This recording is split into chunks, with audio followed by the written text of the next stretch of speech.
A very good morning, Ambassador Gopinath Pillai, Chairman at ISAS and Ambassador at Large, Ministry of Foreign Affairs, Ambassador Md Shahidul Haque, Foreign Secretary, People Republic of Bangladesh, Excellencies, distinguished guests, speakers, ladies and gentlemen.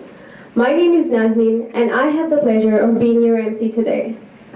On behalf of the Institute of South Asian Studies, ISAS at the National University of Singapore, the Bangladesh High Commission of Singapore, Enterprise Singapore, and Singapore Business Federation, I welcome you to the panel discussion on Bangladesh Rising Challenges and Opportunities. To start the proceedings, I would like to invite Ambassador Gopinath Pillai to deliver the welcome remarks. Ambassador Pillai, please.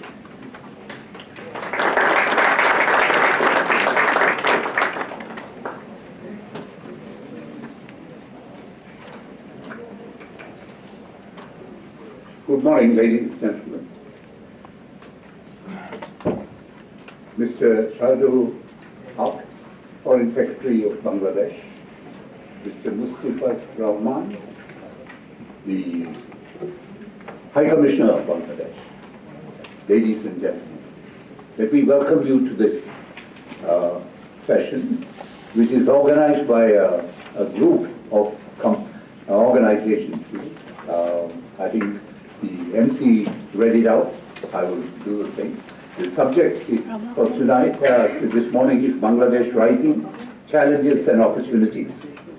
It's organized by ISAT, that's the organization that I represent. It's part of the National University. The High Commission of Bangladesh in Singapore, Enterprise Singapore, which is a government organization, and Singapore Business Federation, which is the national body of all the institutions. Somewhat similar to Dividend in Japan.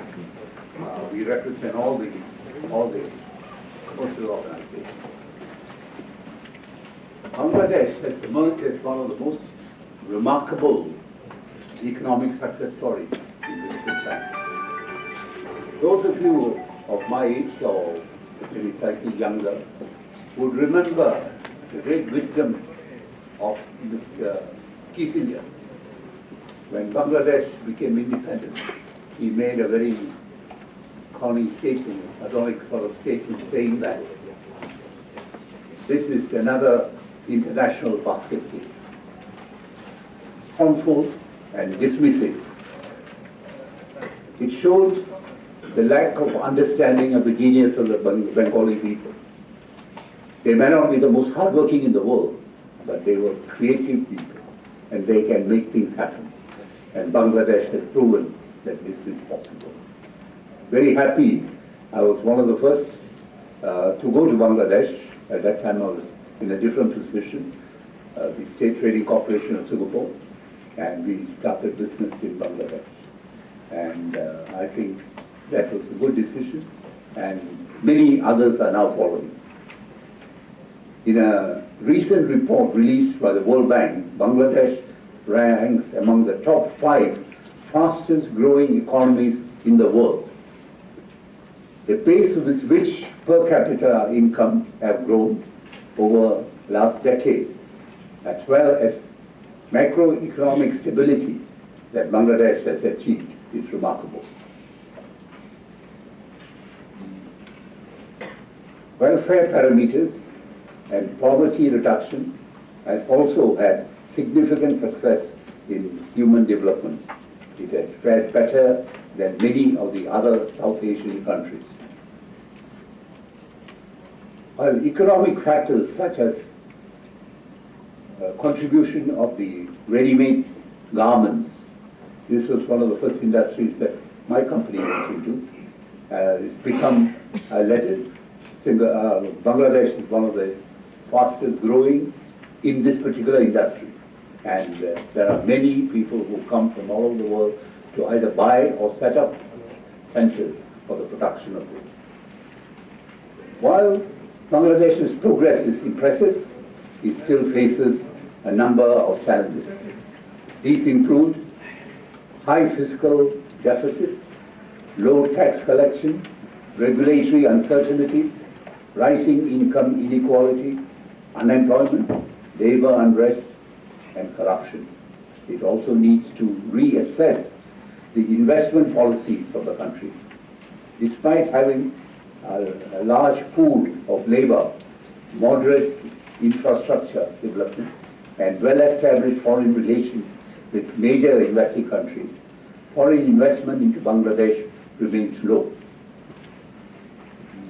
The threat of militancy, if not checked, could have some dire consequences. So overall it's good, but there are some areas of some concern.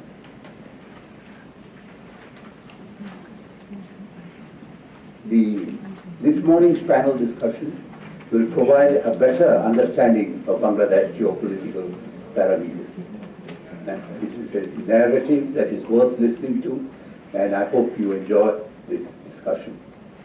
In closing, I would like to thank the Bangladesh High Commission in Singapore, Enterprise Singapore, Singapore Business Federation for joining us in the event. I must make a special mention of the presence of the Foreign Secretary, Mr. Shahidul Haque, who is here. I think his participation has raised the profile of this discussion. Ladies and gentlemen, I hope you have a fruitful day discussing Bangladesh, which is one of the up-and-coming countries of South Asia. Thank you very much.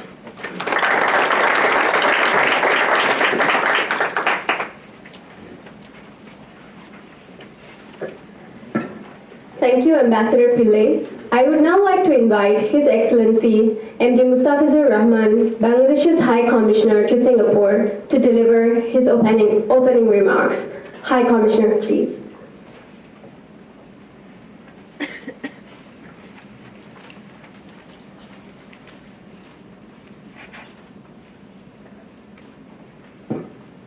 Ambassador Gopinath Pillai, Chairman ISAS, respected Foreign Secretary, Ambassador Shahidul Haque, distinguished panelists, Excellencies, ladies and gentlemen.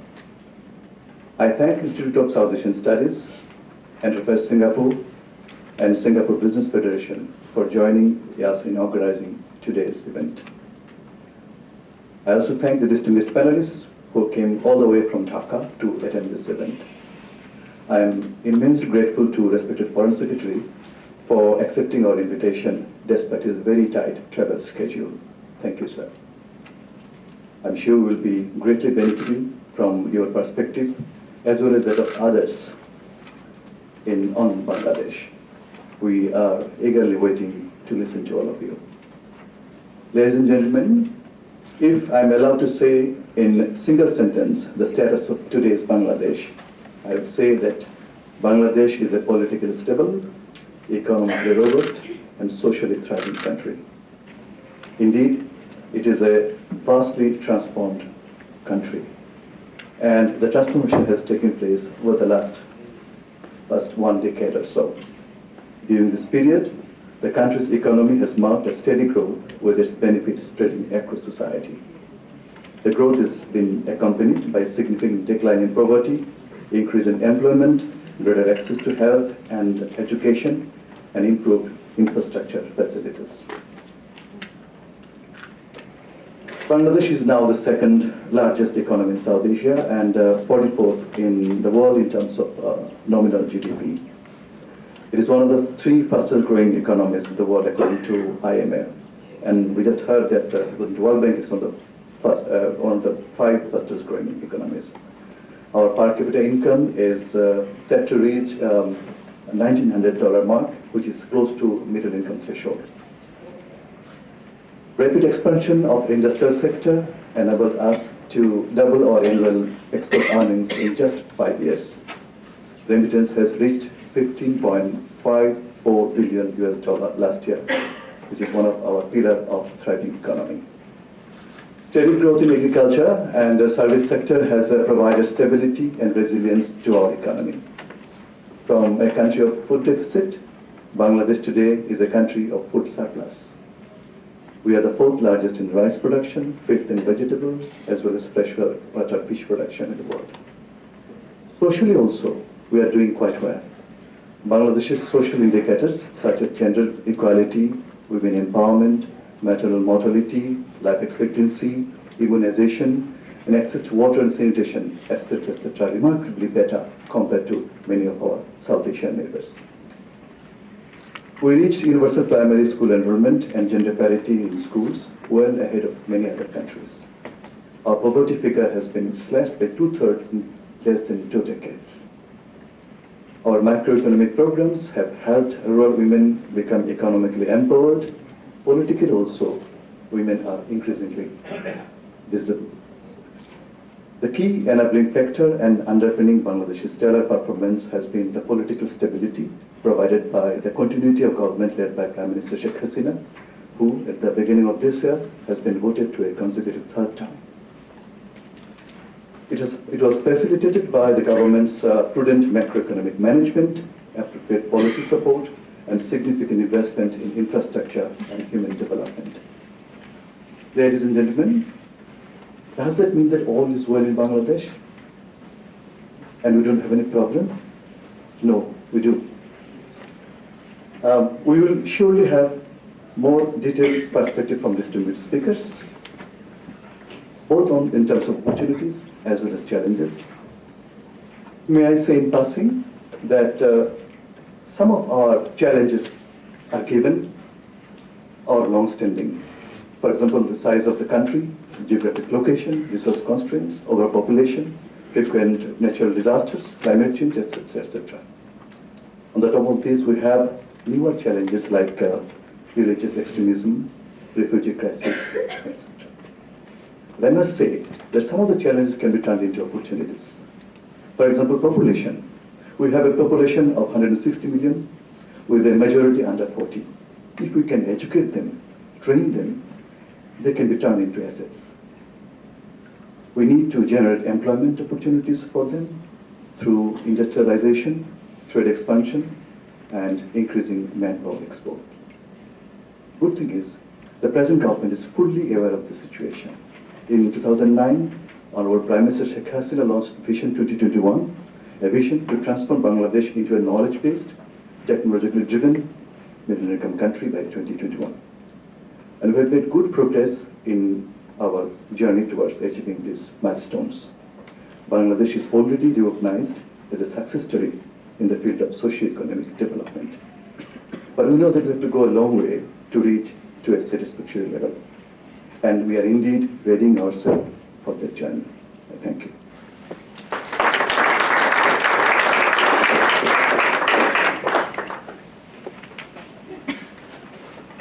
Thank you, Mr. Rahman. Now we will hold on for a few minutes for the technical setup to be done. We appreciate your kind understanding.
It is my honor now to invite Ambassador Md Shahidul Haque, Foreign Secretary of Bangladesh, to deliver his keynote address.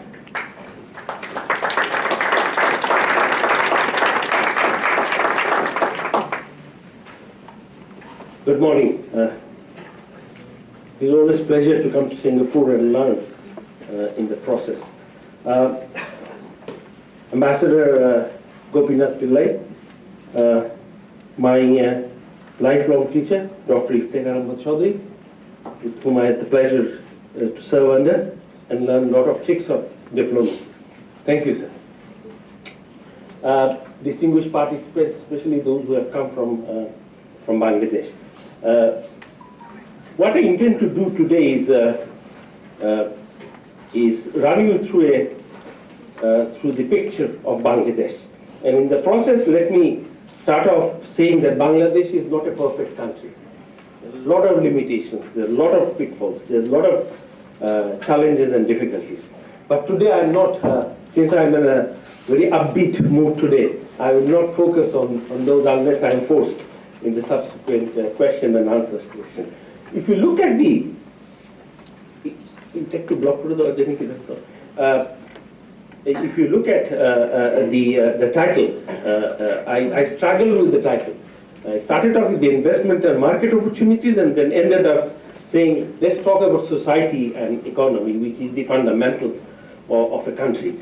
And thinking of that, sitting with our ambassador, Mustafizur, last evening, we thought, let's try to bring in the journey of Bangladesh of 48 years. It started off as Ambassador Pillai has rightly pointed out as a basket case.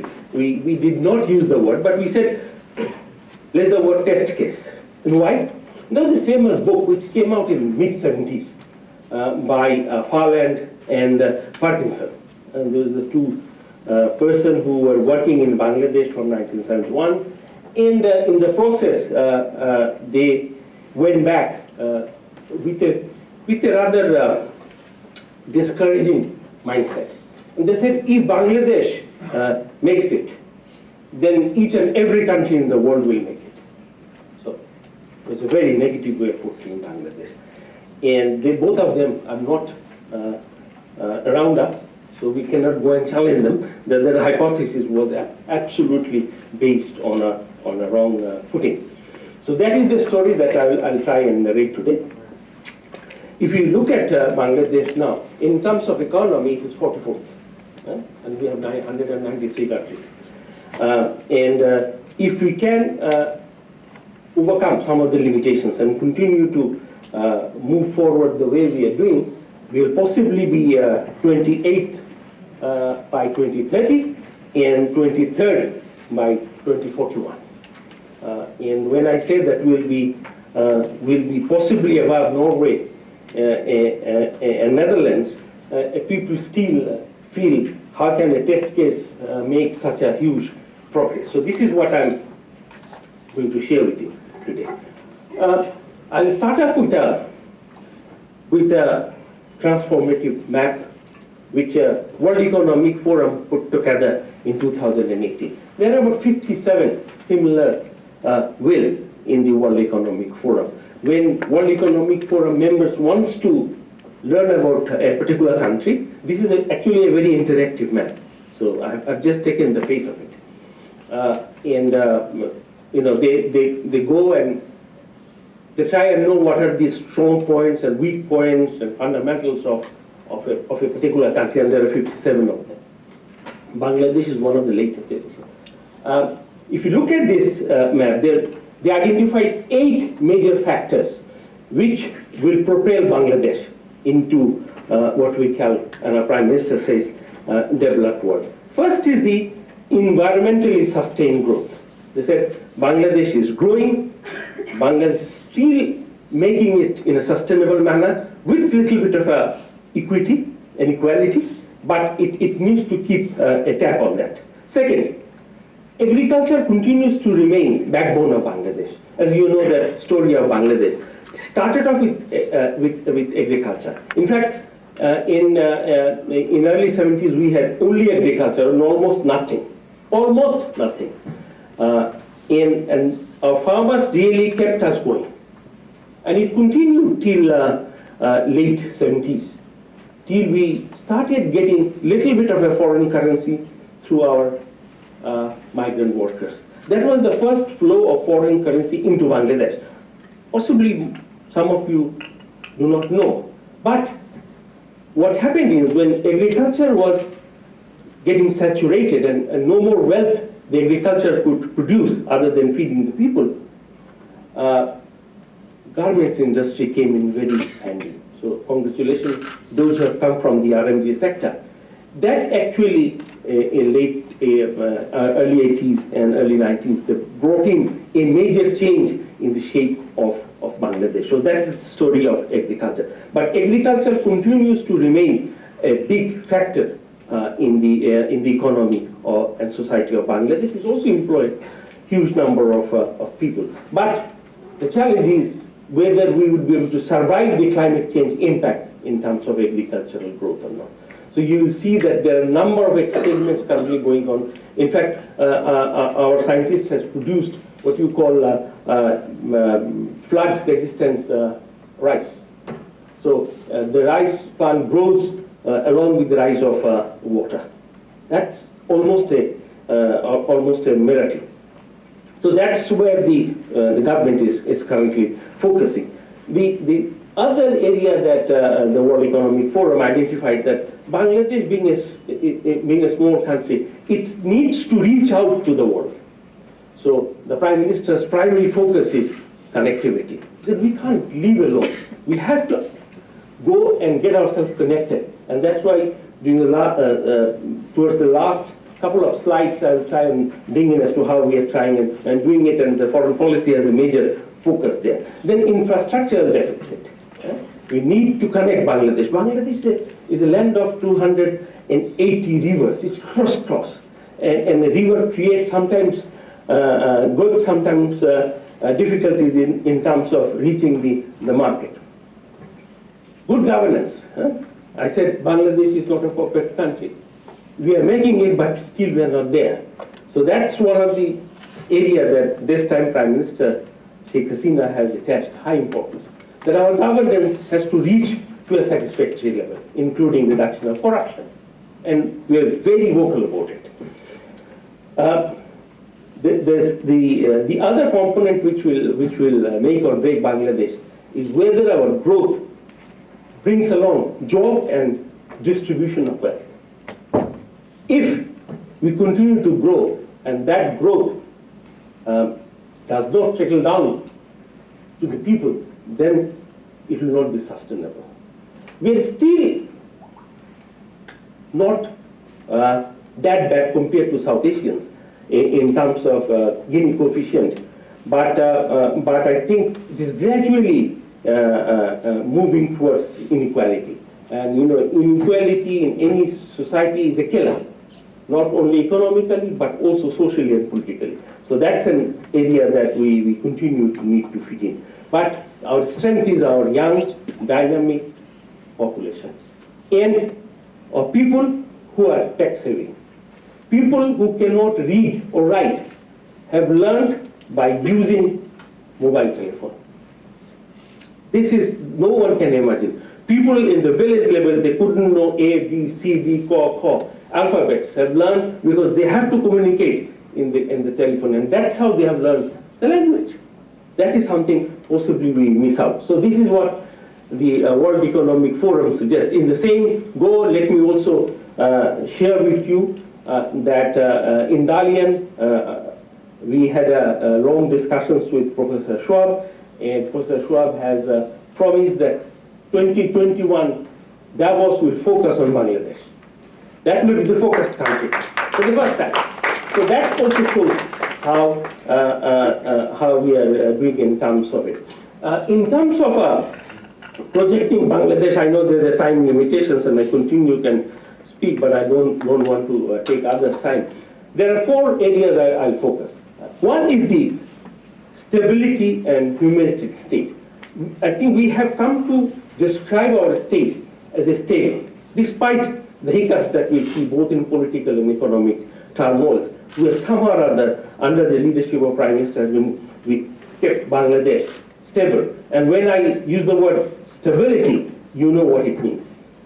We don't have to go far away even from South Asia to see how instability can bring in extremely difficult challenge for a state. And we are also proved that we are a humanitarian state. When time comes, we take on responsibilities, global responsibilities, not only through sending peacekeepers, not only participating on instrumental in all the global goods that's currently being produced, we also can host 1.1 million Rohingyas in Bangladesh.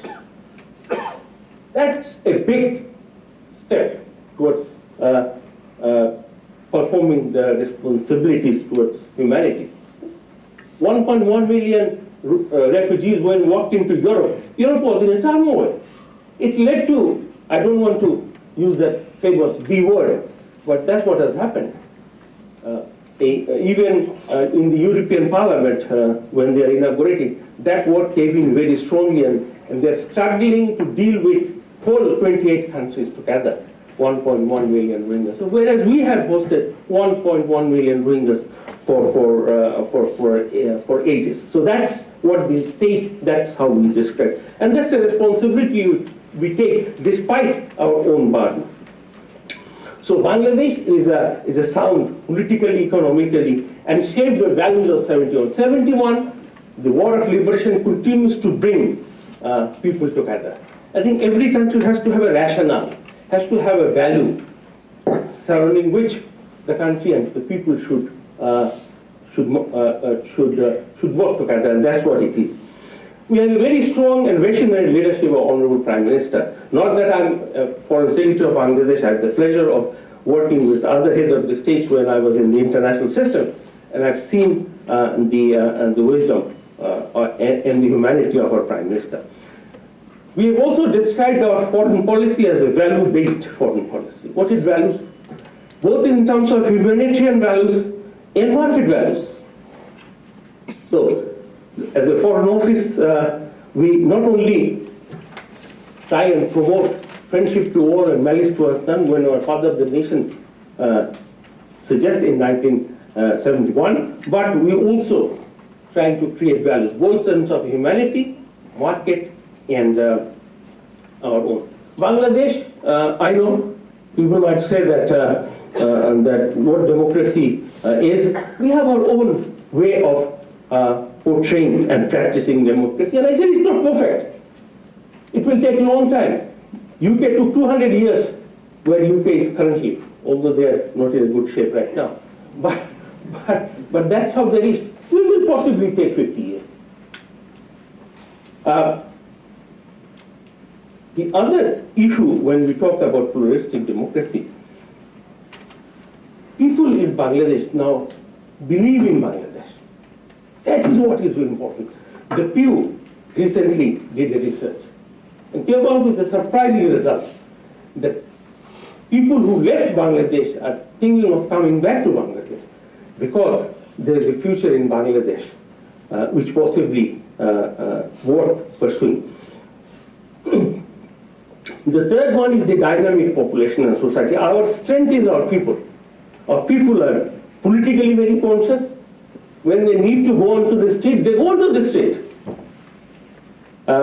Socio-culturally very vibrant. Culture is our rallying point. Very resilient, very innovative, and they try to do something. If you go to Dhaka, you will see people running around and trying to make a difference in their own life. And the other strength that we have a very strong civil society. A civil society which is responsible, which is globally recognized. Currently we have 17 civil society who are internationally active, including BRAC and others. We are very proud to see that our civil society, our NGOs are contributing to creating global wealth all around the world. We have also a business-friendly government and the governance.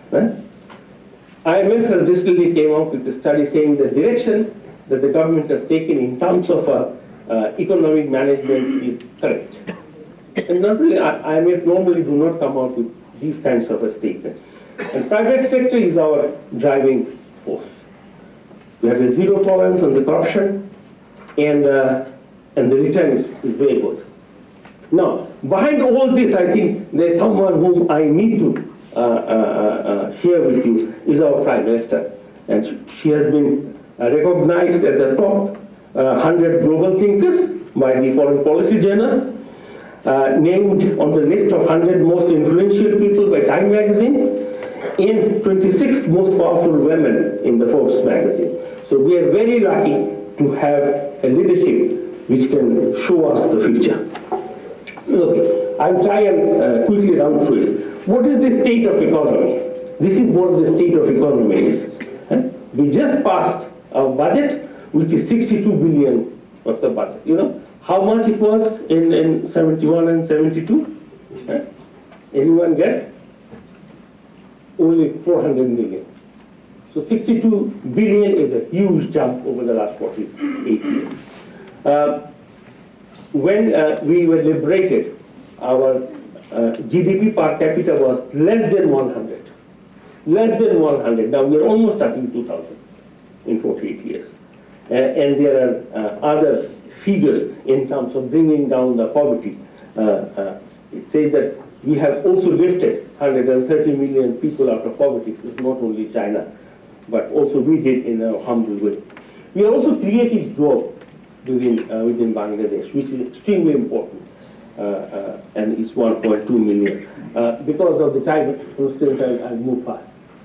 Now, one thing that our development partners are coming out with, that Bangladesh economy has never spiked, never dropped. The growth, GDP growth has almost been flat, with an upward tendency, 8.13%. And we are predicting that we will continue to keep the 8% for the next 2 years. So that is something worth noting. The other one is the demographic dividend. People is our strength. We have a very young population. The median age is 26.7 years. I think we are one of the youngest nations globally. And not only that, there are two areas geographically which will continue to provide human resources to the world economy. One is Sub-Saharan Africa, the other one is South Asia. Within South Asia is India and Bangladesh, which will continue to provide human resources globally, not only for our own economy. Now, look at our agriculture. We started off with a cereal-centric farming. Now, gradually we are moving to value-added, protein-centric agriculture. That regulation has taken place without almost any big splash. The farmers has brought in the regulation from a cereal to a protein-centric agriculture. With the 4th largest rice production, 4th mango production, 5th freshwater fish production globally, and 8th largest potato production. This is the new area that we are moving into, and supplying potatoes out of all countries to Russia, who is a huge potato consuming nation. And we are self-sufficient in terms of protein. Look at pharmaceuticals. I know there are a lot of discussions, so I'll not touch on it. It's a $3 billion industry with 103 million exports to 151 countries. This is a very promising new, what we call new R&D sector in both pharmaceuticals and the others. I'll quickly pass through. I know that others will focus in it. You know, the other area where Bangladesh has really taken on is the digital economy because of the Prime Minister's strong policy direction. With the 5th largest mobile industry in Asia Pacific. And not only that, with the 2nd largest IT freelancing community. I came to know this in Dalian, where there was a talk that which country, in terms of freelancing IT, would worth taking note. And they started talking about 2-3 countries, and Bangladesh was on the top. And then we realized that we are already the 2nd largest, making about $1 million a year, and we have about 500 companies listed in the freelancing community. So that's something we need to watch by the investors in terms of future prospects for Bangladesh. You know, Netflix made $15 million last year without having a single agency or office in Bangladesh. They themselves were surprised that they made 15 million out of Bangladesh without having any investment, any attention on Bangladesh. Now they are picking up Bangladeshi film and the serial into the IT, into the Netflix. So that's how people get noticed to Bangladesh. Now the question is, why Bangladesh? Bangladesh, although a small people, 162 million populations, but it can connect within the 2.5 hours of vicinity 3 billion people. That's where the focus is. So it's a huge market that one can explore. It is also the gateway. We just came back from Beijing, accompanying the Prime Minister, with a strong attention by the Xi Jinping and the Chinese community of linking India with China through the what you call BCIM corridor. And this is actually the corridor that we're talking about. 3 billion people live along this corridor. And this is not a new corridor. It used to exist before and after Second World War, which is known as Silk Road. It's a pliable road. Some of our colleagues will focus on it. There is now a new interest that we see both in India and in Bangladesh. I will end with a maritime map. This is how South Asia looks like. And if you look at the maritime connections between the South Asian countries, centering on the Indian Ocean or Bay of Bengal, it starts off with Sri Lanka and ends with Malaysia and Indonesia. You'll see a huge possibility. In fact, there is a strong urge and negotiations going on to create what you call a maritime route along the Bay of Bengal, connecting Sri Lanka up to Indonesia and Malaysia.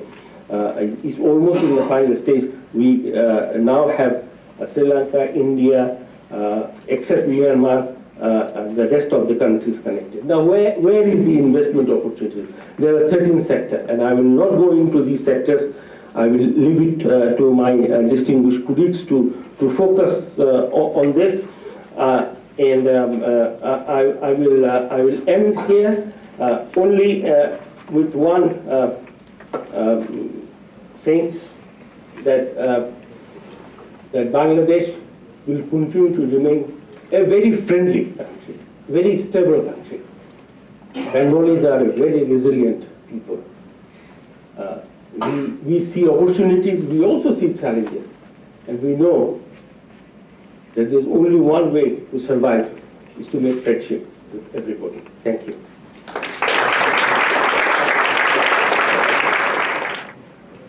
Thank you, Ambassador Haque. Ladies and gentlemen, we would like to invite you now for our tea reception. Kindly be seated back by 11:10 a.m. for the panel discussion. Thank you.